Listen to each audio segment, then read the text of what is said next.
Are you tired of hearing how hard it's going to be to coach or recruit in South Florida now, or Florida now, because they have all these head coaches that are apparently going to take over? Listen, first of all, none of those head coaches on the road, so let's put that out there. And Miami, Florida, Florida State going to always be the three Florida schools that's going to hard to recruit. I mean, I don't care what head coach out there. I mean, you still got to go out there and recruit those kids and sit in the living room.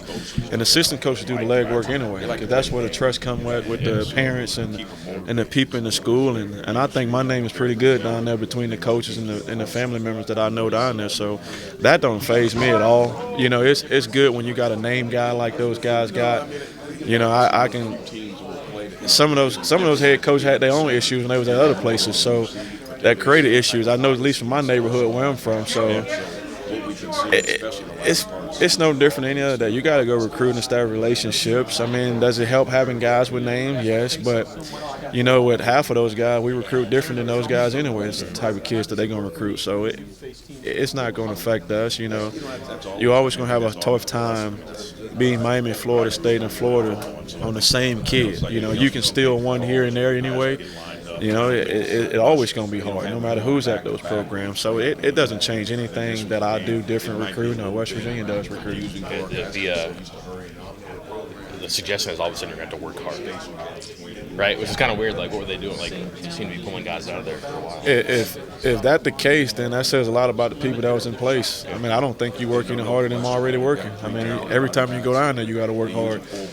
If those guys come in and do whatever, but could you notice a point where when South Florida was down, it's some thin years of Florida because of Muschamp, Miami wasn't where there had been. Was it more open? Were more doors open for your schools or other schools? Well, I think the biggest thing is what people fail to realize. South Florida kids will leave, period. Yeah. They ain't just stuck to saying, I got to stay here and go to Miami, Florida, Florida State, because they done seen so many kids leave and have success.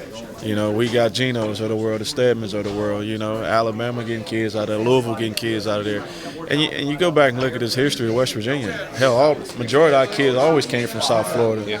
So I just think it's the onus you put on recruiting that area. And it's an area where everybody get caught up in the stars. Well, that's an area where your underrated kid be just as good as that kid if you get out there and work hard enough. I mean, it's proven.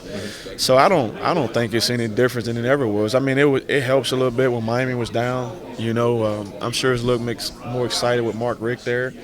But again, it's what kids' preference, and then it still goes back to relationships. Sure. If you got a good relationship with head coaches or assistant coaches or parents and alumni in the area, they still gonna want to send their kids to guys they trust.